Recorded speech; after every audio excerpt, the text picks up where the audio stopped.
Jeg har så en deskriptiv statistik, og jeg vil så lige først begynde at sige, hvad det er. Og det betyder beskrivelse og forklarende. Og det er en statistik, som bruges til at få et overblik over et talmateriale, for eksempel, hvor man anvender taldata, og det kan for eksempel være fra et eksperiment, et spørgeskema og et register. Og den her statistik er delt op i 2 grupper, som er den grupperede observation og den diskrete variabel, som også hedder den ugrupperede observation. Og forskel på den grupperede og den ugrupperede observation, det er at for eksempel en opgave om, hvor høje 30 elever er i en klasse. Ved den ugrupperede statistik, så er der mange observationer, der forskellen kan ligge fra 1,57 til 1,94 høj. Men det er nemmere at dele dem op i intervaller, og det her den grupperede statistik, den kommer ind. For eksempel man laver nogle intervaller, hvor man siger, hvor mange personer der er mellem 1,50 og 1,60 høj, og hvor mange der er mellem 1,60 og 70 høj osv. Den deskriptive variabel, også kendt for den ugrupperede observation, der har jeg her brugt et eksempel igennem hele opgaven, hvor jeg har taget en undersøgelse, som der er lavet i en klasse, og det lyder på, at der bliver spurgt 30 elever om, hvor mange søskende de har hver især. Og der står ikke 0, fordi dem, som der er enebarn, de har talt dem selv med, så det udgør 1. Og hvis vi kigger hernede, der er alle de 30 elever, som der er blevet spurgt, og hver en af de her tal, det er, hvor mange søskende hver enkelt person har. Og så først, der har jeg lavet et skema med en frekvens, hyppighed, summeret frekvens og summeret hyppighed. Hvis vi kigger over skemaet, så kan vi se, at observationerne, det er det her lille x. Og nedfor, der er de tal, som der er mulighed i undersøgelsen. Og der er blevet lavet tal fra 1 til 7. Og det indeholder så, hvor mange søskende de forskellige elever har. H'et, det står for hyppighed. Og det betyder, hvor mange der er af de forskellige ting. For eksempel her, der er der 3 personer, som er enebarn, og der er 10 personer, som har 2 søskende. Den summerede hyppighed, som vi ser her, den bruger man til at finde ud af ved at lægge alle hyppighederne sammen. Og det første, vi starter med, det er 3. Og det plusser man hermed med 10, fordi det er vores næste hyppighedstal. Og det giver i alt 13. Og så bliver man ved med at sige, at 13, det skal plusses med 8.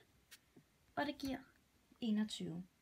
Og til sidst, så skal det give antallet af personer, som der har deltaget i undersøgelsen, hvilket er 30.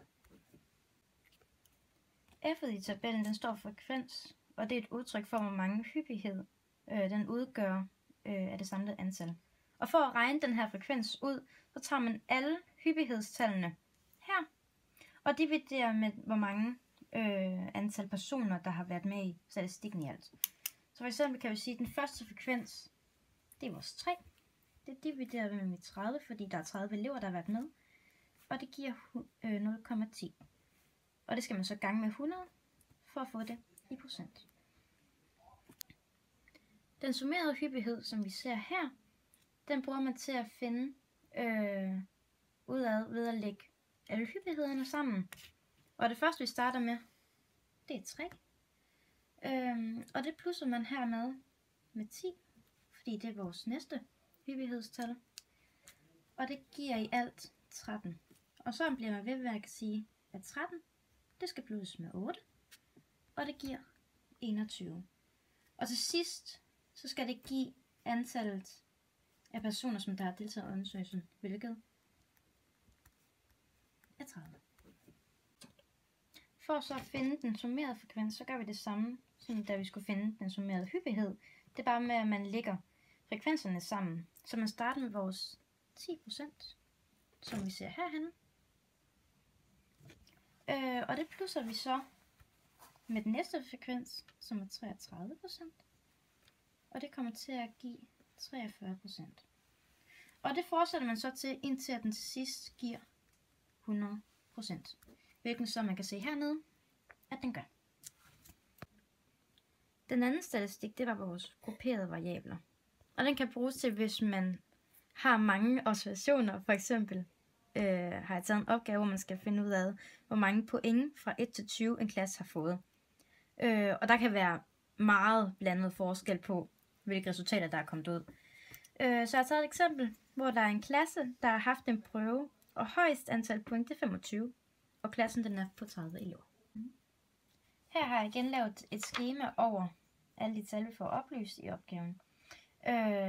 Og i den første kolonne, som vi kan se her, det er vores observationer og intervaller. Og lige her, det er vores observationer.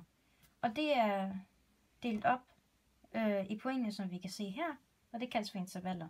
Så ligesom står i den første interval, det er 0 til 5 point, og i den næste er 5 til 10 point. Vores intervalhyppighed, som er her, det er det samme som man gjorde i den diskrete variabel. Hvor den første stille, hvor der står 4, det betyder, at der er 4 elever, som der har fået point mellem 0 til 5. Og ved 7, det betyder, at der er 7 elever, som der har fået 5 til 10 point. For at finde intervalfrekvensen, som er her, der tager man hyppigheden, og dividerer man med observationerne. Observationerne, det er vores 30 elever. Så først så siger man 4, fordi det var 4 elever. Dividerer med 30, og det giver 0,13. Og vi vil gerne have det i procent, så vi siger selvfølgelig 0,13. Sådan der. Det ganger vi med 100, og det får vi til 13%. Og det gør man så hele vejen igennem.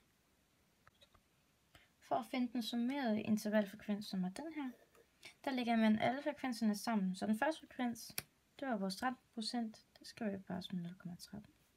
Det plusser vi med vores næste frekvens, som er 0,23, og det giver 0,36.